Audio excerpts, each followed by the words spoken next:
예배 가운데 함께 하시는 모든 분들을 주님의 이름으로 축복합니다. 우리 이 시간 하나님의 사랑의 마음을 담아서 우리 앞뒤좌우로 함께 바라보며 인사할까요? 사랑하고 축복합니다. 사랑하고 축복합니다. 사랑하고 축복합니다. 우리 한 번 더 인사 나누기를 원합니다. 당신은 주님의 기쁨입니다. 당신은 주님의 기쁨입니다. 당신은 주님의 기쁨입니다. 아멘. 하나님께서 오늘도 우리를 예배의 자리로 부르시는데요, 우리 그 부르심 앞에 함께 나아갈 때 우리에게 허락하신 사랑과 그 은혜를 기억함으로 하나님을 기쁘시게 하는 자녀됨으로 함께 주님을 선포하며 나아가는 오늘의 예배가 되기를 간절히 소망합니다. 우리 이 시간 함께 눈을 감고 기도했으면 좋겠습니다. 우리 먼저 이 시간 함께 기도하실 때, 하나님, 예배 가운데 나를 부르신 그 주님의 부르심을 기억합니다. 먼저는 그 하나님의 놀라우신 은혜를 기억함으로 이 시간 하나님을 기쁘시게 하는 자녀로 주님 앞에 나아가는 오늘 예배가 될 수 있도록 인도하여 주옵소서. 우리 함께 예배를 위해 기도하며 나아가겠습니다. 함께 기도하겠습니다. 주님, 우리를 예배 가운데 초대하시니 감사합니다. 지난 우리의 삶 가운데도 넘치는 사랑과 은혜로 우리를 인도하시고 그 사랑을 채우시고 또 그 사랑을 느끼게 하시고 또 우리와 함께 동행하시니 감사합니다. 오늘 이 시간 동일한 은혜와 사랑으로 우리를 인도하시는 주님 앞에 우리도 주님의 기쁨이 되어 하나님을 기쁘시게 하는 자로 하나님을 높이고 주님을 경배하며 주님을 선포하며 주님을 찬양하며 나아가는 오늘의 예배가 되기를 원합니다. 이곳에 모인 우리의 마음 가운데 하나님을 예배하는 기쁨을 먼저 부어주셔서 그 주님을 선포함으로 말미암아 우리 안에 있는 모든 억눌린 것들이 그 성령의 인도하심을 따라 나아갈 때 모두 자유함으로 나아갈 수 있도록 우리를 인도하여 주시고 이 시간 예배받게 합당하신 주님만을 높이며 나아가는 오늘의 예배가 될 수 있도록 우리를 인도하여 주옵소서. 주님, 사랑의 주님 감사합니다. 오늘도 우리를 예배 가운데 부르시고 또 주님을 만날 수 있는 이 시간을 우리에게 허락하심에 감사합니다. 먼저는 우리를 사랑하신 그 하나님의 십자가 사랑을 기억함으로 그 놀라우신 주님의 은혜 앞에 주님 앞에 기쁨이 되어 주님의 기쁨의 자녀로 이 시간 나아가기를 소망하오니 우리의 모든 것들을 주님께서 인도하여 주시고 예배 가운데 주님 홀로 영광 받아 주옵소서. 예수님의 이름으로 기도합니다. 아멘. 우리에게 부어주신 하나님의 구원의 은혜를 기억하며 하나님의 놀라우심을 찬양 가운데 선포하며 나아가기 원합니다.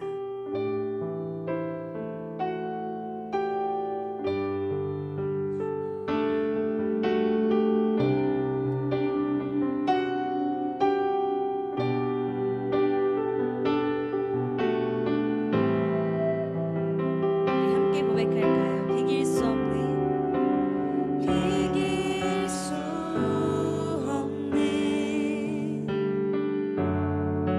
하늘의 별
고백합니다. 주님을 볼 때 나에게 힘 주시네.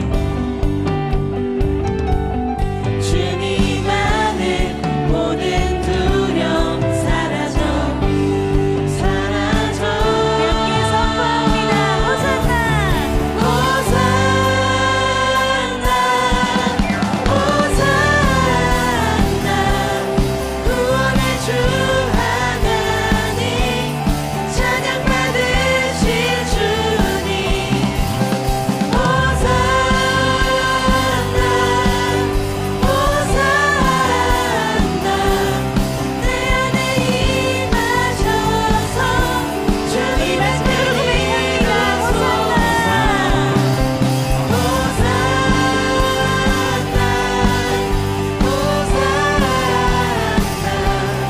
구원의 주 하나님 찬양 받으신 주님 호산나 호산나 내 안에 임하셔서 주님의 뜻 이루소서. 이제 함께 하시며 우리 예배를 받으시는 주님 앞에 우리 영광의 박수 올려드립니다. 주님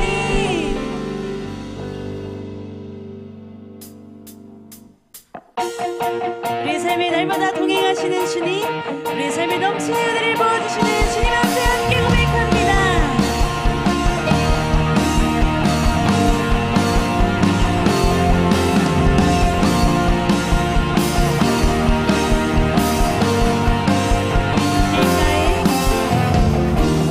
길가에 피어있는 꽃들도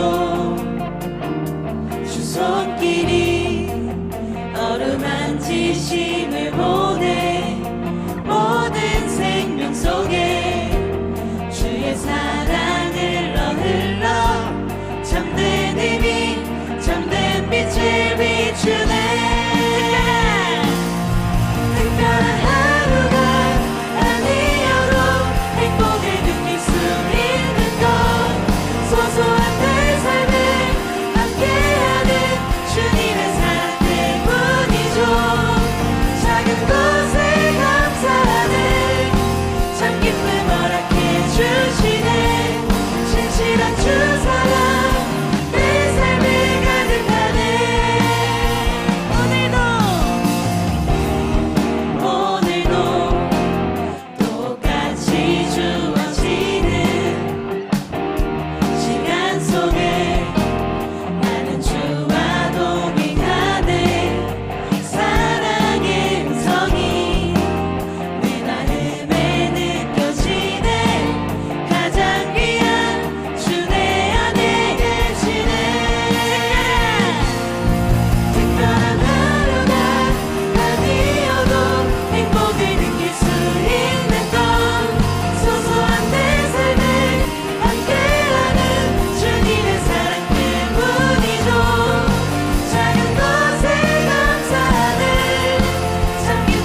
날마다 우리를 사랑으로 이끄시는 주님, 그 은혜 앞에 그 주님의 기쁨의 자녀 되어 나아가기를 원합니다. 우리 함께 이렇게 결단하며 고백합니다.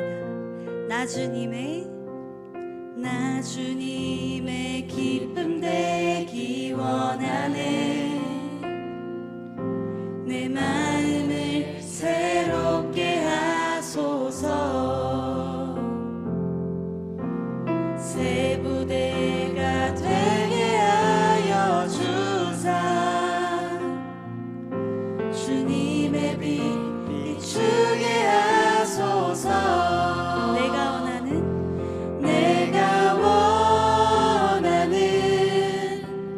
한 가지, 주님의 기쁨이 되는 것. 내가 원하는 한 가지, 주님의 기쁨이 되는 것.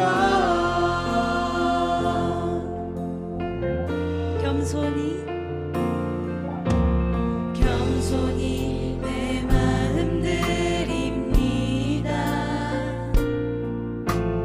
나의 모든 것 받으소서. 나의 맘 깨끗게 씻어주사.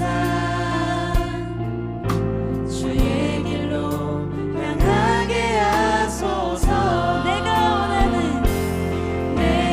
원하는 한 가지, 주님의 기쁨이 되는 것. 내가 원하는 한 가지, 주님의 기쁨이 되는 것. 내가 원하는 한 가지, 주님의 기쁨이 되는 것. 내가 원하는 한 가지, 주님의 기쁨이. 우리 목소리 높여 고백합니다. 내가 원하는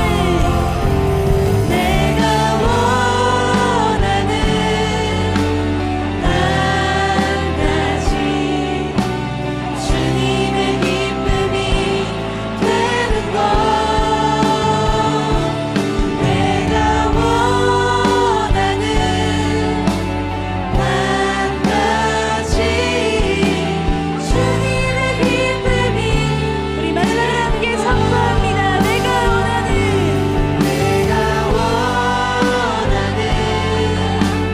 한 가지, 주님의 기쁨이 되는 것. 내가 원하는 한 가지, 주님의 기쁨이 되는 것. 우리 이 시간 다 함께 기도하기 원합니다. 그렇습니다. 주님, 그 주님 앞에 기쁨의 자녀로 나아가기를 원합니다. 하나님, 우리의 마음 가운데 먼저는 하나님의 그 놀라우신 은혜를 아는 그 마음을 허락하셔서 우리의 모든 걸음이 주님의 기쁨의 걸음이 될 수 있도록, 그렇게 결단하는 오늘 예배가 될 수 있도록 우리를 인도하여 주옵소서. 우리 함께 기도하며 나아가시겠습니다.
아니라 주님을 사랑하는 마음으로 예배드리기 위해 나왔습니다. 예배에 집중하여 주님의 은혜와 사랑을 가득 채우는 시간이 되게 해주세요. 한 주간도 주님과 살아가기로 다짐하였지만 저희는 너무도 연약하여 그러지 못하였음을 고백합니다. 하나님, 저희의 마음이 겸손한 빈그릇이 되어 말씀으로 가득 채울 수 있게 해주시고 믿음으로 하나님을 기쁘게 해드리는 방주 청년이 되게 해주세요. 저희를 사랑해 주셔서 세상을 밝히는 등불의 역할이 되게 해주시고 충만한 은혜가 늘 채워지고 예배를 위해 수고하고 섬기는 손길들을 기억해 주시고 섬김이들에게도 한없는 은혜를 허락하여 주세요. 하나님, 이 청년부가 이제 수련회를 마치고 돌아옵니다. 분주한 삶 속에서 잠시 멈추어 주님 앞에 집중할 수 있는 시간이 되었길 소망합니다. 안전하게 돌아올 수 있도록 끝까지 지켜 보호하여 주세요. 말씀을 전하시는 목사님께도 성령의 기름 부어주시고 많은 축복을 허락하여 주세요. 사랑이 많으시고 우리의 예배를 기쁘게 받아주시는 예수님의 이름으로 기도드립니다. 아멘.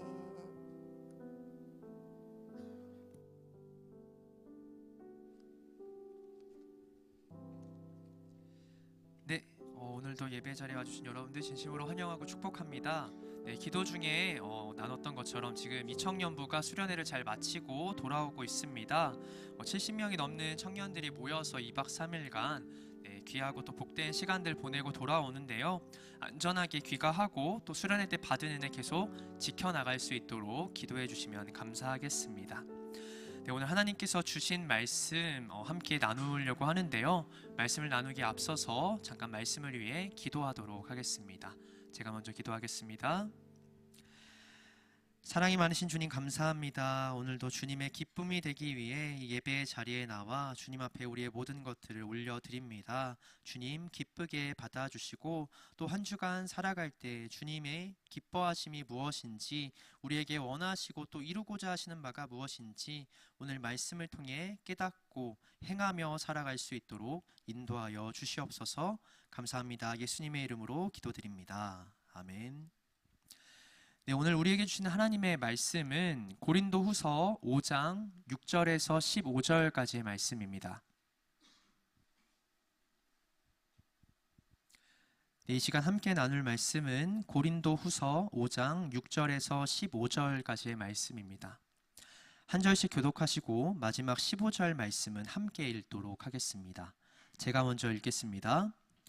그러므로 우리가 항상 담대하여 몸으로 있을 때에는 주와 따로 있는 줄을 아노니 이는 우리가 믿음으로 행하고 보는 것으로 행하지 아니함이로라. 우리가 담대하여 원하는 바는 차라리 몸을 떠나 주와 함께 있는 그것이라. 그런즉 우리는 몸으로 있든지 떠나든지 주를 기쁘시게 하는 자가 되기를 힘쓰노라. 이는 우리가 다 반드시 그리스도의 심판대 앞에 나타나게 되어 각각 선악간에 그 몸으로 행한 것을 따라 받으려 함이라. 우리는 주의 두려우심을 알므로 사람들을 권면하거니와 우리가 하나님 앞에 알리어졌으니 또 너희의 양심에도 알리어지기를 바라노라. 우리가 다시 너희에게 자천하는 것이 아니요 오직 우리로 말미암아 자랑할 기회를 너희에게 주어 마음으로 하지 않고 외모로 자랑하는 자들에게 대답하게 하려 하는 것이라. 우리가 만일 미쳤어도 하나님을 위한 것이요 정신이 온전하여도 너희를 위한 것이니 그리스도의 사랑이 우리를 강권하시는도다. 우리가 생각하건대 한 사람이 모든 사람을 대신하여 죽었은즉 모든 사람이 죽은 것이라. 그가 모든 사람을 대신하여 죽으심은 살아있는 자들로 하여금 다시는 그들 자신을 위하여 살지 않고 오직 그들을 대신하여 죽었다가 다시 살아나신 이를 위하여 살게 하려 함이라. 아멘. 네, 오늘 바울은 주를 기쁘시게 하는 자가 되라고 권면하고 있습니다. 그는 무엇보다도 주를 기쁘시게 하기 위해선 담대해야 한다 얘기하고 있는데요. 고린도후서 5장 6절에서 8절 말씀을 제가 다시 읽도록 하겠습니다. 그러므로 우리가 항상 담대하여 몸으로 있을 때에는 주와 따로 있는 줄을 아노니 이는 우리가 믿음으로 행하고 보는 것으로 행하지 아니함이로라. 우리가 담대하여 원하는 바는 차라리 몸을 떠나 주와 함께 있는 그것이라. 아멘. 바울은 자신이 몸에 있을 때에도, 이 육신을 떠나 죽어 있을 때에도, 죽음의 위기에 처할 때에도 항상 담대하다고 말합니다. 바울에게 이 육신은 날마다 낡고 연약하여서 나를 죄의 유혹에 빠뜨리는 대상이었습니다. 그래서 바울은 자신을 늘 곤고한 사람이라고 표현했는데요. 마음으로는 하나님의 법을 따르나 육신으로는 죄의 법을 여전히 섬기고 그 영향을 받고 있었기 때문입니다. 로마서 7장 21절에서 24절의 말씀을 한 절씩 교독해 보도록 하겠습니다. 로마서 7장 21절에서 24절의 말씀입니다. 제가 먼저 읽겠습니다. 그러므로 내가 한 법을 깨달았노니 곧 선을 행하기 원하는 나에게 악이 함께 있는 것이로라. 내 속사람으로는 하나님의 법을 즐거워하되 내 지체 속에서 한 다른 법이 내 마음의 법과 싸워 내 지체 속에 있는 죄의 법으로 나를 사로잡는 것을 보는도다. 오호라, 나는 곤고한 사람이로다. 이 사망의 몸에서 누가 나를 건져내랴.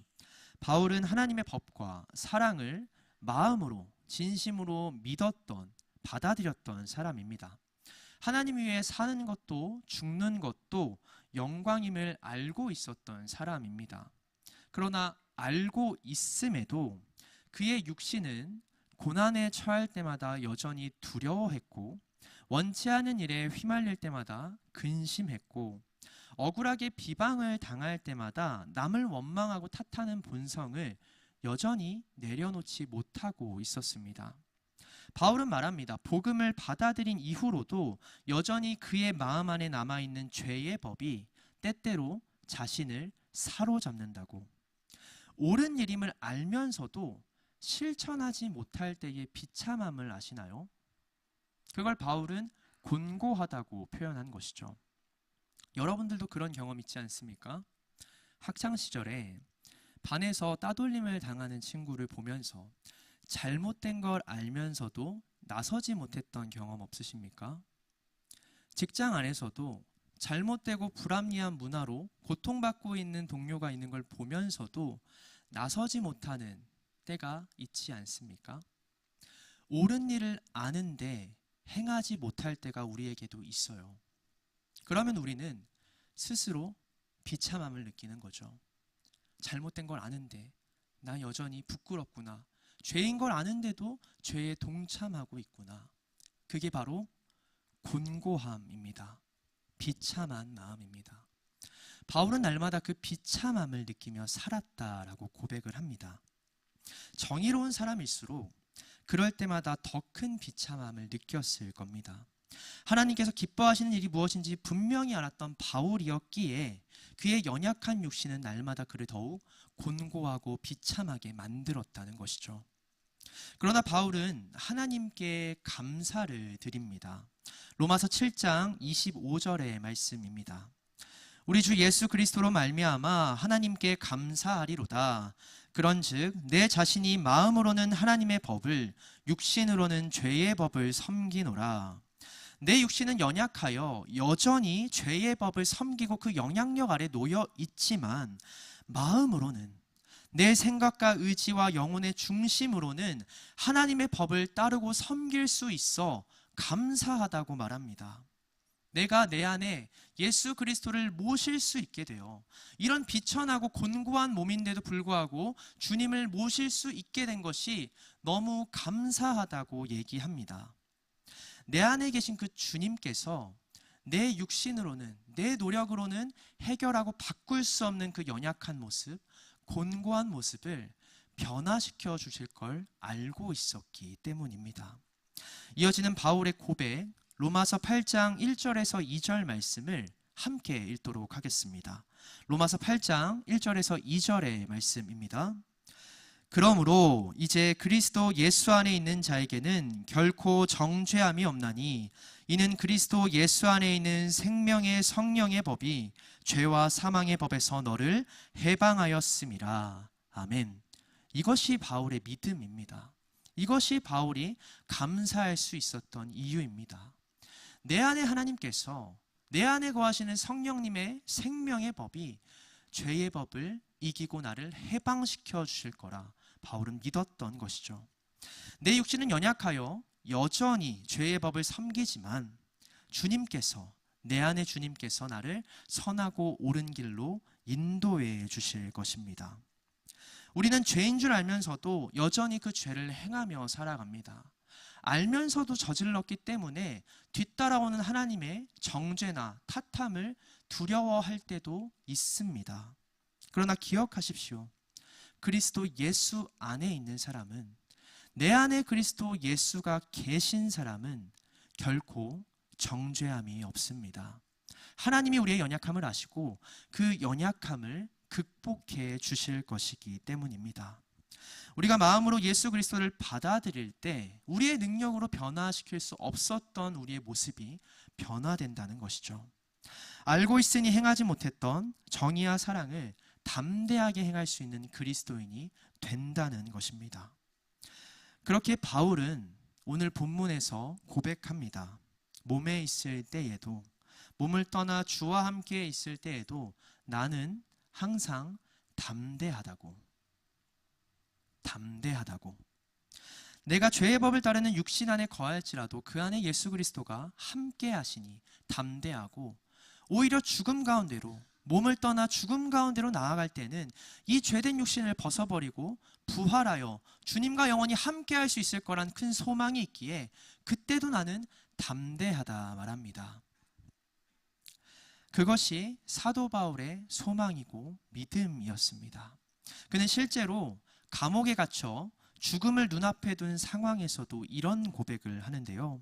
빌립보서 4장 12절의 말씀입니다. 나는 비천에 처할 줄도 알고 풍부에 처할 줄도 알아. 모든 일 곧 배부름과 배고픔과 풍부와 궁핍에도 처할 줄 아는 일체의 비결을 배웠노라. 이 일체의 비결이 무엇일까요? 그는 바로 직전에 그 비결의 정체를 이렇게 소개하는데요. 빌립보서 4장 11절의 말씀을 함께 읽도록 하겠습니다. 11절의 말씀입니다. 내가 궁핍함으로 말하는 것이 아니니라. 어떠한 형편에든지 나는 자족하기를 배웠노니. 바로 자족입니다. 그것이 믿음의 능력이라는 것이죠. 믿음은 선택의 기로에서 더 좋은 길을 선택할 수 있는 능력이 아닙니다. 10만 원을 얻고 100만 원을 얻을 수 있는 길에서 100만 원을 얻을 길을 먼저 찾고 선택할 수 있는 능력이 아니라는 거죠. 10만 원을 선택하더라도, 더 안 좋은 길을 선택하더라도 그곳에서 더 큰 유익과 만족을 찾을 수 있는 능력이 바로 믿음이라고 사도 바울은 얘기합니다. 자신에게는 그 자족함이 있기 때문에 어떤 상황에 놓이더라도 담대할 수 있다고 말합니다. 그리고 오늘 고린도 성도들에게도 담대할 것을 선포합니다. 고린도후서 5장 9절의 말씀을 함께 읽겠습니다. 9절의 말씀입니다. 그런즉 우리는 몸으로 있든지 떠나든지 주를 기쁘시게 하는 자가 되기를 힘쓰노라. 아멘. 주를 기쁘시게 하는 자는 무엇보다 담대한 사람들입니다. 사랑하는 방주교회 청년 여러분, 몸으로 있든지 떠나든지 어떤 상황 가운데 놓여 있든지 주를 기쁘시게 하는 자가 되기를 간절히 소망합니다. 담대함으로, 자족할 수 있는 믿음의 능력으로 어떤 상황 속에서도 그리스도인으로 살아가시길 간절히 축복합니다. 바울은 이어서 말합니다. 주를 기쁘시게 하는 자, 모든 상황 속에서도 담대한 자가 되기 위해서는 주님의 두려우심을 알아야 한다고, 주의 두려우심을 알아야 한다고 말합니다. 오늘 함께 읽은 본문 10절에서 11절의 말씀입니다. 이는 우리가 다 반드시 그리스도의 심판대 앞에 나타나게 되어 각각 선악간에 그 몸으로 행한 것을 따라 받으려 함이라. 우리는 주의 두려우심을 알므로 사람들을 권면하거니와 우리가 하나님 앞에 알리어졌으니 또 너희의 양심에도 알리어지기를 바라노라. 아멘. 바울은 말합니다. 모든 사람들은 반드시 그리스도의 심판대 앞에 서게 될 것이라고, 그곳에 나타나게 될 것이라고. 나타난다는 표현은 벌거벗은 채로 선다라는 의미입니다. 요즘에도 세상의 법에는 한계가 있죠. 돈이나 권력과 명예를 통해 법 위에 군림하는 자들이 있잖아요. 근데 마지막 날 그리스도의 심판대 앞에서는 누구나 벌거벗겨지듯 그 진면모를 하나님 앞에 드러낼 수밖에 없다고 바울은 얘기합니다. 의롭고 공정하신 하나님께서 동일한 기준으로 그들의 행실을 따라 심판할 것이라고 말씀합니다. 그렇게 바울은 말하는 것이죠. 나는 주의 두려우심을 알므로 사람들을 권면한다. 하나님 보시기에 옳은 행위를, 옳은 행실로 살아갈 수 있도록 권면한다 말합니다. 바울은 주의 두려우심을 아는 자였습니다. 앞서 나눈 로마서의 말씀에서 바울은 그리스도 예수 안에 있는 자에겐 정죄함이 없다고 얘기했습니다. 또 그는 직전 8절에서도 주와 함께 거하고 싶다는 의사를 밝혔습니다. 그런데 지금은 주를 두려워한다고 말하죠. 이상하게 느껴질 수도 있지만 지금 바울이 말하는 이 두려움은 단순한 공포나 떨림이 아닙니다. 경외하는 마음이죠. 누군가를 사랑하기 때문에 느끼는 두려움입니다. 작년에도 말씀 중에 경외에 대해서 많이 나누었던 것 같은데요. 경외는 참 독특한 마음입니다. 똑같은 대상인데 그 대상을 가장 사랑하면서 또한 가장 두려워한다는 것은 참 이율배반적인 감정인 것 같아요. 불가능한 감정처럼 느껴지는데 경외에 포함된 두려움은 사랑하는 대상으로부터 단절되는 두려움이라고 했습니다. 우리는 여전히 하나님 외에 다른 것들을 경외하며 살아가요. 돈을 가장 사랑하는 사람은 돈이 없어지는 걸 제일 두려워합니다. 돈을 경외하는 것이죠. 사랑하는 사람이 있다면 그 사람이 떠나는 것, 영영 못 보는 걸 두려워합니다. 그 사람을 경외하는 것이죠. 바울이 느끼는 두려움도 마찬가지예요. 그가 지금 하나님 앞에 느끼는 두려움이 뭡니까? 하나님이 나를 잊으시고 영영 떠날지도 모른다는 두려움이죠. 예컨대 마태복음 7장 22절에서 23절에 드러나 있는 말씀입니다. 제가 대신 읽겠습니다. 그날에 많은 사람이 나더러 이르되 주여 주여 우리가 주의 이름으로 선지자 노릇하며 주의 이름으로 귀신을 쫓아내며 주의 이름으로 많은 권능을 행하지 아니하였나이까 하리니 그때에 내가 그들에게 밝히 말하되 내가 너희를 도무지 알지 못하니 불법을 행하는 자들아 내게서 떠나가라 하리라. 이것이 바울이 걱정하는 주의 두려우심입니다. 나 옳다고 의인으로 살아간다 생각했는데 정작 하나님은 나를 기뻐하지 않으시는 거예요. 그래서 마지막 날 나는 하나님을 너무 잘한다고 생각했는데 하나님도 나를 그렇게 잘 알고 사랑한다 생각했는데 그 하나님이 나를 다른 사람들 앞에서 모른다 하는 것이죠. 떠나가라 말씀하시는 것이죠. 그게 하나님께 우리가 느껴야 될 두려움입니다. 사실 하나님께서는 언제든 마음만 먹으시면 우리를 외면하실 수 있습니다. 당연하죠. 우리가 언제나 모른 척하고 싶을 만큼 부끄러운 사람들이고 언제든 미련 없이 떠날 만한 죄인들이기 때문입니다.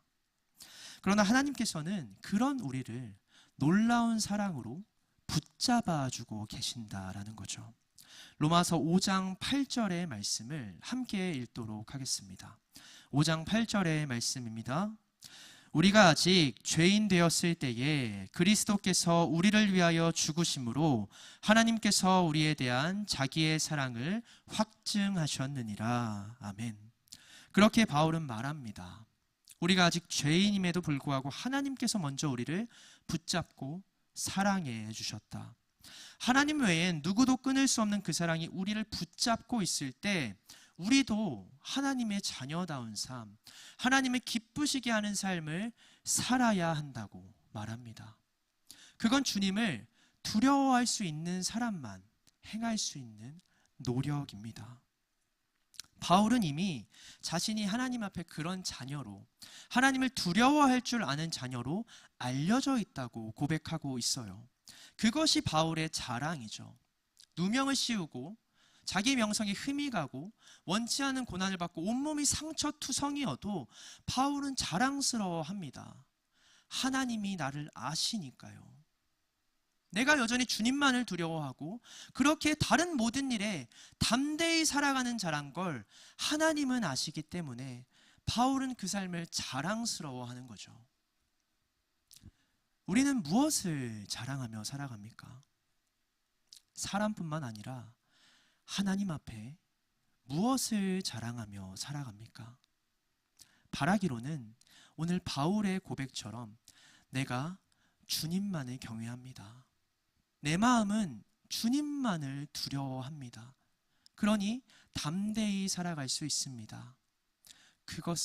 그 고백을 하나님 앞에 자랑하는 여러분 되시길 간절히 소망합니다.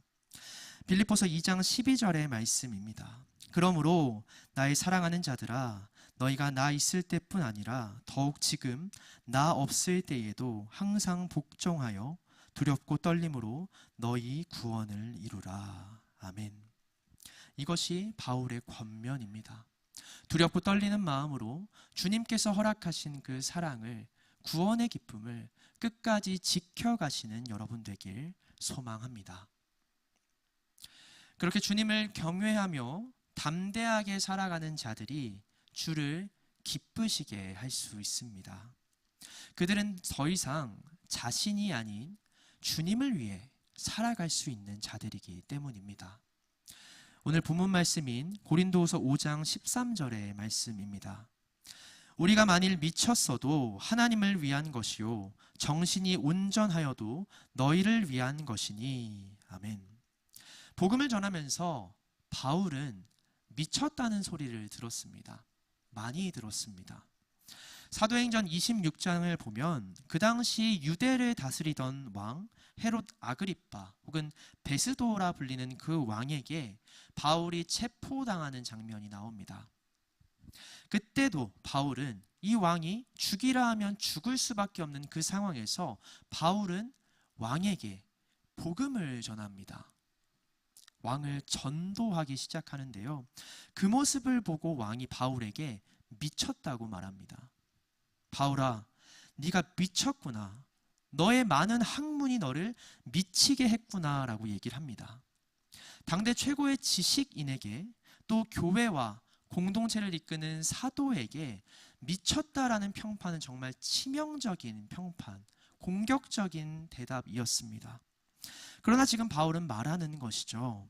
내 정신이 온전하든지 미치든지 나는 하나님과 교회를 위해 살아간다고 말하는 것이죠. 여기서 미치다라고 번역된 단어는 혼이 빠져나가다라는 뜻인데요. 내 정신과 혼의 통제력을 잃는다라는 뜻입니다. 무슨 뜻이냐면 내가 아닌 다른 존재가 나를 이끌어가는 모습을 의미하는 단어입니다. 옛날 초대교회 성도들이 성령이 역사하였을 때 방언과 예언을 하고 모든 소유를 모아 공동생활을 시작하며 종과 주인이 서로를 형제 자매로 부르는 그런 일들이 일어날 때, 그런 일들을 하나님께서 일으키실 때 믿음이 없던 사람들은 그 모습을 보고 미쳤다고 했습니다. 정신이 나갔다라고 얘기했습니다. 세술에 취했다라고 얘기를 했습니다. 미치다라는 단어는 그거예요. 내가 아닌 다른 이의 통제를 받는 상태를 뜻합니다. 근데 바울은 그런 모습을 부끄러워하지 않는다라는 것이죠. 다른 누가 아닌 성령님이 내 삶을 강권하시고 이끌어 가시기 때문입니다. 내가 미치든지 아니면 온전한 정신으로 살아가는지 나는 언제 어디서나 하나님이 원하시는, 하나님이 기뻐하시는 일을 하기 때문에 하나님을 위해 너희를 위해 살아간다고 얘기합니다. 그것이 참된 그리스도인의 삶, 주를 기쁘시게 하는 자의 모습이라는 것이죠. 어떤 상황과 모습 속에서도 하나님께 영광 돌리고 공동체의 영혼을 살리는 그리스도인, 그게 바울이 보여주었던 성도의 모습입니다. 바울은 이어 말합니다. 14절의 말씀입니다. 그리스도의 사랑이 우리를 강권하시도다. 우리가 생각하건대 한 사람이 모든 사람을 대신하여 죽었은즉 모든 사람이 죽은 것이라. 그리스도의 사랑이 우리를 강권한다. 바울은 얘기합니다. 강제로 끌어갈 때도 있고 내 길을 막아설 때도 있다라고 바울은 얘기합니다. 근데 그것이 되려 우리를 하나로 불러주고 우리가 스스로 이룰 수 없는 일들을 이루게끔 만들어 주신다라는 거죠. 막힌 담을 허시고 자기 안에서 새로운 인생, 새로운 공동체로 지어 화평하게 만들어 주신다. 바울은 고백합니다. 에베소서 2장 13절에서 16절의 말씀입니다. 이제는 전에 멀리 있던 너희가 그리스도 예수 안에서 그리스도의 피로 가까워졌느니라. 그는 우리의 화평이신지라. 둘로 하나를 만드사 원수된 것 곧 중간에 막힌 담을 자기 육체로 하시고 법조문으로 된 계명의 율법을 폐하셨으니 이는 이 둘로 자기 안에서 한 새 사람을 지어 화평하게 하시고 또 십자가로 이 둘을 한 몸으로 하나님과 화목하게 하려 하심이라. 원수된 것을 십자가로 소멸하시고. 아멘. 여러분, 라이벌이라는 단어 아십니까? 라이벌이라는 단어 아시죠? 보통 경쟁 상대를 뜻하는 단어인데요. 라이벌이라는 단어의 어원은 리버에서 왔다고 합니다. 강에서 왔다고 합니다. 왜냐하면 옛날 같은 강을 끼고 서로 마주보며 살아가는 부족들이 같은 강에서 나오는 물고기와 주변의 과실들을 공유하며 살아갔기 때문인데요. 한정된 자원을 나누다 보면 작은 갈등이 생겨나기 마련이죠. 그 갈등이 쌓이고 원활한 해결이 이루어지지 않다 보면 서로 갈등하게 되고 나중에 그 갈등이 영문도 없이 서로를 철전지 원수로 여기는 그런 일들이 벌어지게 됩니다. 강을 두고 경쟁하는 일들이 있었기 때문에 라이벌이란 단어가 생긴 것인데요. 근데 뜻밖의 그 갈등이, 강을 사이에 둔 두 부족의 갈등이 해결될 때가 있습니다. 언제일까요? 강이 마를 때죠. 강이 말라서 같은 어려움에 처할 때입니다. 같은 목표를 갖게 될 때입니다. 그때 강이 마를 때 비로소 두 부족은 우리가 같은 땅 위에 살아가고 있다는 걸 깨닫게 됩니다. 같은 처지에 놓여 있음을 깨닫게 됩니다. 서로 같은 문제를 극복하기 위해 힘을 합치다 보면 자연스레 두 부족은 하나의 공동체로, 국가로 성장하게 되었다라는 것이죠. 그게 라이벌의 어원입니다. 하나님께서는 우리가 서로 하나임을, 서로 하나님의 존귀한 자녀이고 하나가 되기를 바라십니다. 그래서 우리 삶 가운데도 때때로 강물을 마르게 하신다라는 거죠.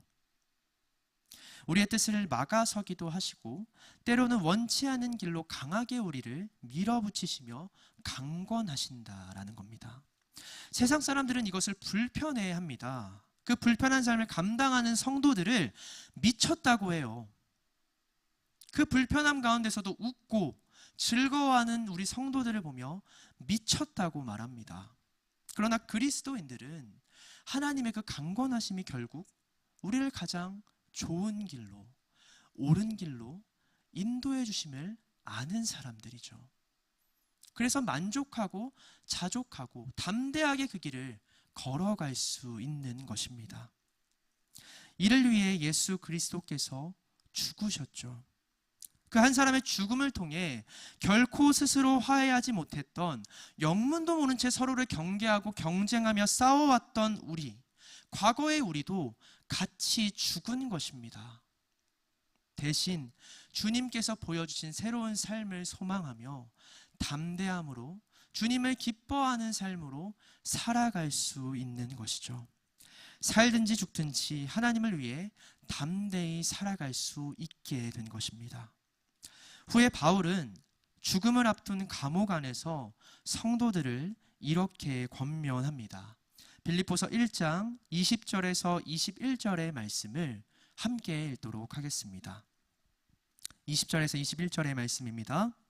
나의 간절한 기대와 소망을 따라 아무 일에든지 부끄러워하지 아니하고 지금도 전과 같이 온전히 담대하여 살든지 죽든지 내 몸에서 그리스도가 존귀하게 되려 하니 이는 내게 사는 것이 그리스도니 죽는 것도 유익함이라. 아멘. 주를 기쁘시게 하는 자는 언제나 온전히 담대해야 한다고 바울은 마지막으로 성도를 권면합니다. 어떤 상황 속에서도 주님만을 경외하며 담대히 살아가는 사람만이 주를 기쁘시게 할 수 있다 말합니다. 그럼에도 세상에서 우리가 그렇게 담대히 살아가기란 쉽지 않죠. 우리는 여전히 불안해하고 걱정하는데요. 그런 우리의 삶을 돌아보며 말씀을 마치고자 합니다. 여러분, 우리 교회 앞 초석 빌딩에서 주차장을 운영하시는 두 분 혹시 아시나요? 아시죠? 네, 그분들이 특별히 좋아하는 우리 교회 목사님 한 분이 계세요. 그것도 누군지 아시나요? 한가람 목사님입니다. 저희 청년부에도 계셨던 한가람 목사님을 그분들이 유독 좋아하세요. 근데 한가람 목사님이 처음 그 두 직원분에게 다가가서 인사를 처음 건넸을 때 그분들이 뭐라고 했는지 아세요? 안 사요. 안 사요라고 했대요. 되게 상처죠. 네, 상처죠. 매몰찬 거절, 심지어 이 기독교에 대한 좋지 않은 선입견, 조롱, 혐오가 섞인 답변을 주셨다고 합니다. 우리가 사실 두려워하는 게 이런 반응 때문인 것 같아요. 전도나 선교, 복음을 전하는 일에 망설이고 두려워하는 이유, 주님을 기쁘시게 하는 자로 담대하게 살아가지 못하는 이유가 어쩌면 이런 곳에 있는 것 같습니다. 복음을 전해도 그 진리를 알아듣지 못하고 기뻐하지 못하고 되려 나를 이상한 사람으로, 미친 사람으로, 조롱하면 어쩌지, 혐오하면 어쩌지 하는 그런 생각과 걱정이 우리를 막아서고 있는 것 같습니다. 어떻게 하면 우리는 담대해질 수 있을까요? 우리 교회에 또 다른 훌륭한 목사님이 계십니다.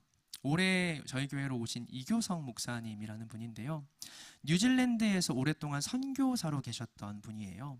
그분이 선교지에 있었던 일화를 하나 얘기해 주셨는데, 주유소에 갔대요. 뉴질랜드에서 주유소에 갔는데 웬 차가 들어오더랍니다. 그리고 차문을 열고 한 40, 50대 정도 돼 보이는 중년 여성분, 한국 여성분이 내려서 뭐라고 했냐면 만땅이요 라고 했대요.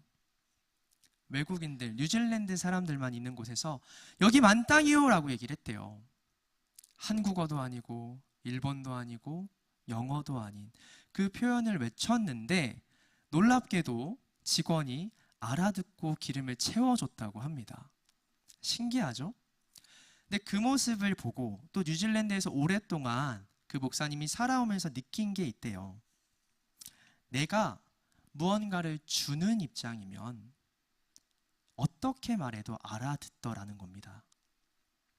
내가 돈이든 도움이든 그 사람이 필요한 것을 줄 수 있는 입장에 섰다면 어떻게 말하더라도 소통이 되더라는 거예요. 그 사람이 귀 기울여 주더라는 겁니다. 근데 반대로 내가 무언가를 그 사람한테 얻어야 되는 입장일 때, 내 것을 팔아야 되는 입장일 때는 정확하게 자세히 설명해도 못 알아듣는 경우가 있다고 해요. 우리가 세상에서 그리스도인으로 주를 기쁘시게 하는 자로 담대하게 살아가지 못하는 이유, 혹시 복음을 전하는 자가 아니라 파는 자여서 그런 건 아닐까 생각해 봅니다. 복음을 전하는 건 하나님이 기뻐하시죠. 근데 복음을 내어주고 대신 무언가를 받으려고 하는 사람에게는 하나님이 어떤 모습과 표정을 지으실까요? 돈과 명예일 수도 있지만 인정일 수도 있어요. 나를 이상한 사람으로, 광신자로 여기면 어쩌지 하는 생각에 복음의 내용을 교묘하게 바꿔서 전하는 사람들도 있거든요. 그래서 나도 성경엔 그렇게 적혀있지 않는데 나도 너희도 충분히 공감하고 이해할 수 있는 사람이야. 우리 기독교 그렇게 딱딱한 종교 아니야. 언제든 우리 다양하게 해석하고 하나님을 다양하게 섬길 수 있어. 복음을 전하는 것, 전하는 방식을 바꾸는 건 괜찮은데 복음을 내어주고 다른 걸 받으려 할 때가 있어요. 그게 사람의 인정일 때도 있습니다. 내가 무언가를 팔아야 되는 입장, 그 사람들에게 인정이든 뭐든 받아야 되는 입장에선 우리가 아무리 많은 걸 준비했다 스스로 생각하고 나아가도 실패할 수밖에 없다는 거예요. 그런데 내가 내 안에 이미 다른 사람에게 꼭 필요한 것이 가득 채워져 있다고 생각하면요, 내가 전하고 나눠주는 입장이라고 생각을 하면요, 어떻게 얘기를 하더라도 듣더라는 겁니다. 선교지에서도. 예전에 사랑하는 예수님도 하늘로 올려보내고 돈도 지식도 명예도 없이 초대교회를 쓸쓸하게 이끌어가야 했던 사람이 있었습니다. 베드로라는 사람이었는데요, 베드로도 그 마음으로 담대히 살아갔습니다. 사도행전 3장 3절에서 6절 말씀을 마지막으로 함께 읽도록 하겠습니다. 사도행전 3장 3절에서 6절의 말씀입니다.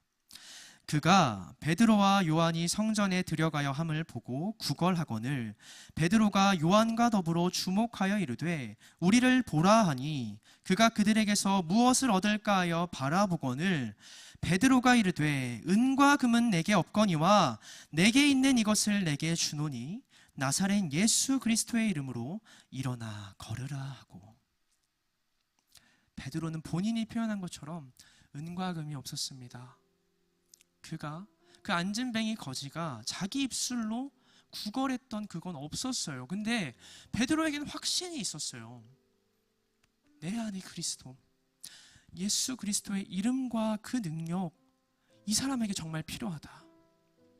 이 사람은 비록 하나님을 몰라서 자기 입술로 그것을 구하지 못하고 있는데 난 확신한다. 내 안에 있는 예수 그리스도의 이름을 전하기만 한다면 이 사람에게 놀라운 변화가 있을 거다. 베드로는 전하는 입장이었습니다. 복음을 내어주고 다른 어떤 것도 구하지 않았어요. 되려 복음을 지키기 위해 다른 많은 것들을 내려놓은 사람이죠. 근데 그가 끝까지 지켰던 이 복음 하나가 많은 것들을, 많은 사람과 공동체를 바꾸었다라는 겁니다. 그는 그래서 담대할 수 있었다라는 겁니다. 주를 기쁘시게 하기 위해선 담대해야 한다고 사도 바울은 얘기합니다. 어떻게 하면 담대할 수 있을까요? 여러분 안에 있는 복음의 능력, 예수 그리스도의 이름을 믿으시면 됩니다. 이것만이 나에게도 다른 사람에게도 가장 필요한 것. 그래서 내가 어떻게 서툴러도 부족한 모습으로 전하더라도 그 사람에게 결국 전달될 거란 믿음을 가지고 전하면, 살아가면 됩니다. 그게 담대히 주를 기쁘시게 하는 자로 살아가는 비결일 줄로 믿습니다. 결국 세상 모든 사람들은 여러분들을 통해 선포될 예수 그리스도의 이름에, 그 능력에 귀 기울이고 주목할 것입니다. 오늘도 담대하게 주를 기쁘시게 하는 자로 살아가는 방주교회 청년 되기를 간절히 소망합니다. 이 시간 함께 이 찬양을 고백하며 기도의 자리로 나아갔으면 좋겠습니다. 나의 만족과 유익을 위해라는 찬양인데요, 함께 이 가사를 묵상하시면서 기도의 자리로 나아가면 좋겠습니다. 나의 만족과 유익을 위해 가지려 했던 세상 일들 이젠 못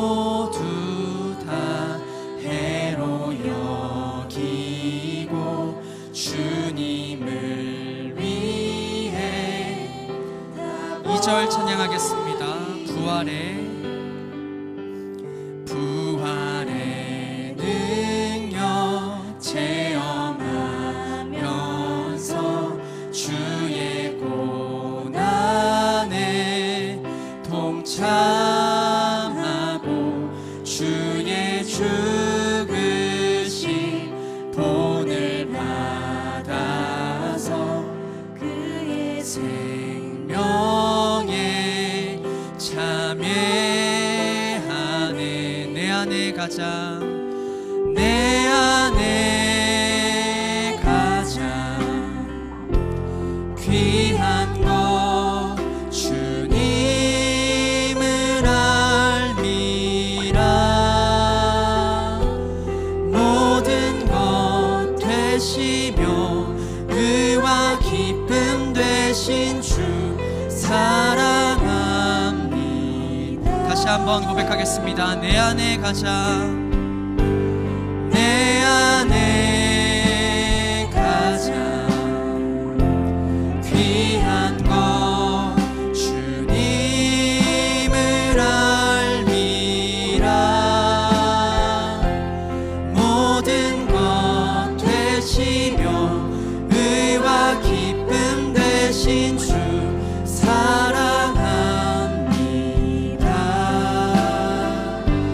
아멘. 시간 함께 기도하며 나아갔으면 좋겠습니다. 주님, 우리가 우리 안에 있는 주님의 이름과 그 능력으로 충만한 자 되게 하여 주시옵소서. 담대하게 날마다 주를 기쁘게 하시는 자로 살아가게 할 수 있도록 능력과 지혜를 허락하여 주시고, 복음을 팔고 다른 것을 얻으려 하는 자가 아니라 복음을 온전하게 순전히 전하고 나눌 수 있는 주님의 백성 되도록 인도하여 주시옵소서. 시간 함께 기도하며 나아가겠습니다. 기도하겠습니다.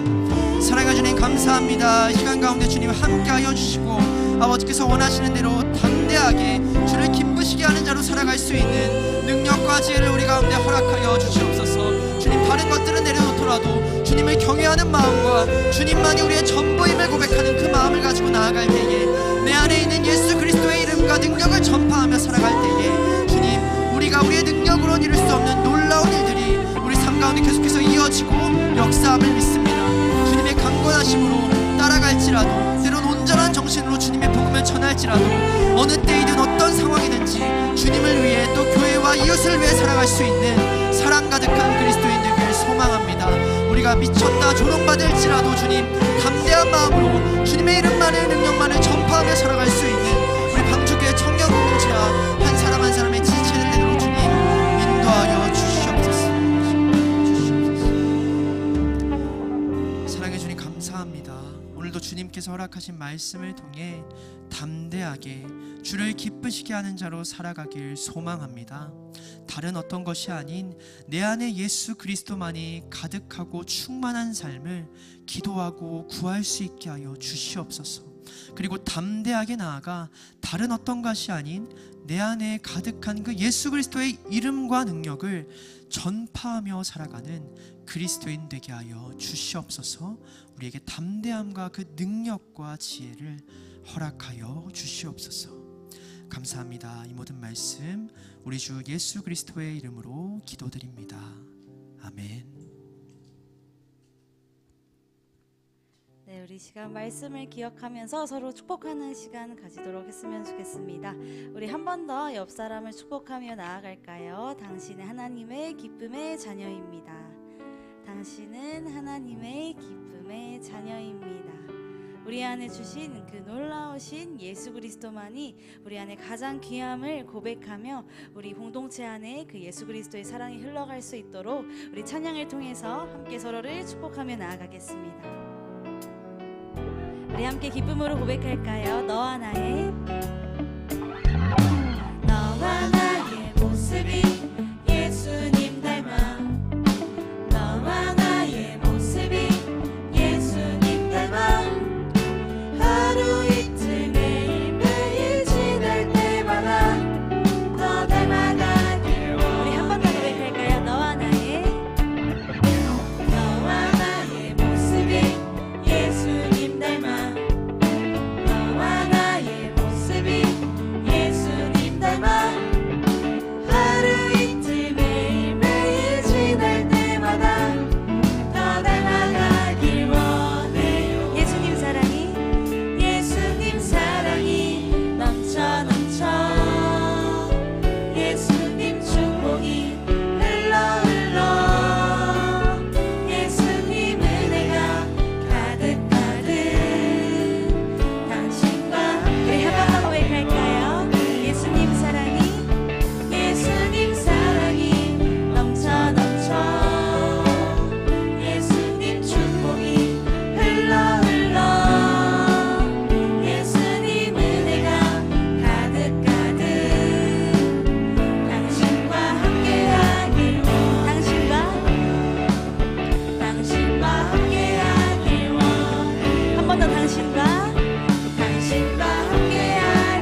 네, 여러분 반갑습니다. 오늘 광고 시작하도록 하겠습니다. 네, 첫 번째 광고입니다. 오늘은 목장 모임 휴강하는 날입니다. 그래서 1청년부, 2청년부, 3청년부 모두 목장 모임은 오늘 없고요. 다만 1청년부는 오늘 예배 이후에 또래 모임이 있으니까요. 네, 뒤에서 한 번 더 광고 드리도록 하겠습니다. 네, 다음 광고입니다. 2025년 상반기 세례 입교 신청을 받고 있습니다.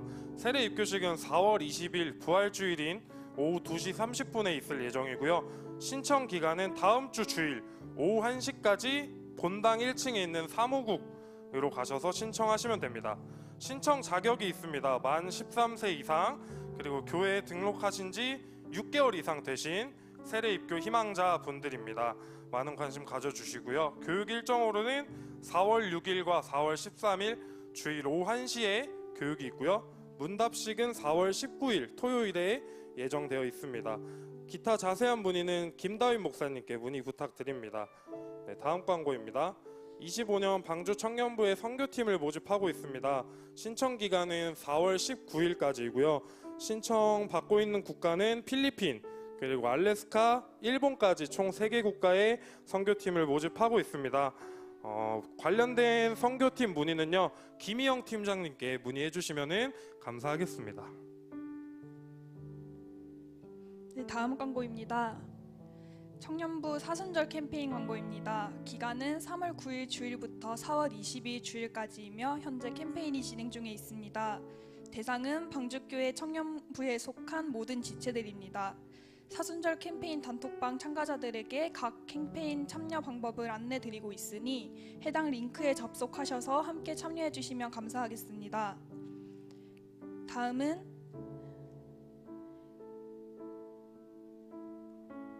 각청 광고로 먼저 넘어가겠습니다. 1청년부는 오늘 또래 모임이 있습니다. 3월 30일 예배 이후 각 또래별 모임 및 교제가 진행될 예정이니 문의는 각 또래장 통해서 해주시면 감사하겠습니다. 이상으로 3월 30일 청년부 광고를 마치겠습니다. 감사합니다.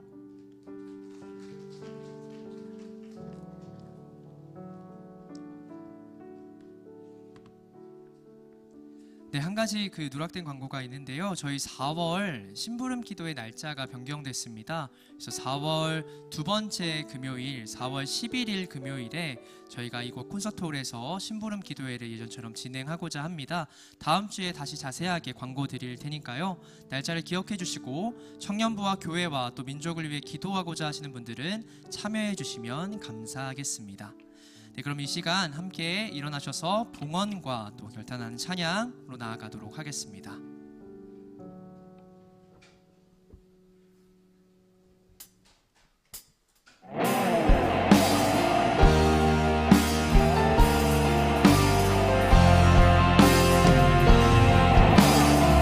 새 길을 만드시는 분, 큰 기적을 행하시는 분, 우리 하나님, 주는 약속을 지키시는 분, 어둠 속을 밝히시는 빛, 그는 우리 하나님, 주 여기 운행하시네, 주 경배해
지키시는 분 어둠 속을 밝히시는 빛 그는 우리 하나님 주는 세기를 만드시는 분 큰 기적을 행하시는 분 그는 우리 하나님 주는 약속을 지키시는 분 어둠 속을 밝히시는 빛 그는 우리 하나님 그는 하나님 그는 하나님 그는 하나님 그는 하나님 그는 하나님 그는 하나님 그는 하나님 그는 하나님 이 시간 드려진 예물 위해 함께 기도하겠습니다. 사랑해 주님 감사합니다. 오늘도 예배의 자리, 말씀을 듣는 자리로 나오게 하시고 주님 앞에 마음과 예물을 드리게 하시니 감사합니다. 우리의 마음을 기쁘게 받아주시고 또 한 주간도 살아가는 우리의 삶도 주님 앞에 기쁨이 되는 삶이 되도록 인도하시고 역사하여 주시옵소서. 이제는 교회의 머리 되신 우리 구주 예수 그리스도의 은혜와 독생자를 이 땅에 보내주신 하나님의 극진하신 사랑과 오늘도 부족하나 담대하게 주님을 증거하며 살아가기로 원하시고 또 함께해 주시는 성령님의 역사하심이 오늘 이 자리에 모여 주님 앞에 담대하고 주의 기쁨이 되기로 결단하며 나아가는 방주교회 모든 청년들 머리 위에 지금부터 영원까지 함께하옵시기를 간절히 축원하옵나이다. 아멘.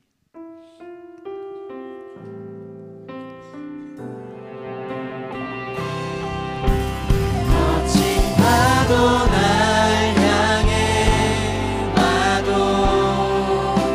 주와 함께 날아온 그리 새일 행하실 주의 능력 나의 삶에 이루시 나의 삶에 이루시 나의 삶에 이루시 한 주간도 담대히 살아가는 방주교회 청년 되시길 간절히 축복합니다. 감사합니다.